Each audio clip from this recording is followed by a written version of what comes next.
Ассаламалейкум, қадірменді халайық. Мынау әлеуметтік желілерде көп айтылып жүрген, көп сұралып жатқан бір мәселеміз.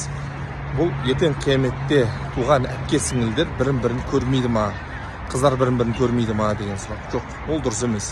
Аллах субханаху ва тағала Құран-ы Кәрімде «Уаттаба'хум зурриятахум» деген, яғни адамның перзенттері, иман келтірген перзенттері әке-шешелерімен бірге жәннатқа дәрежелері биік болып кіреді деген.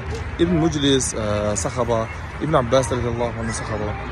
Адамның перзенттері, ұрпақтары бірін-бірін көру арқылы көзі қуанатын болса, Аллах субханаху ва тағала ақыретте де солай бірін-бірін көрсету арқылы көздерін қуантады деген.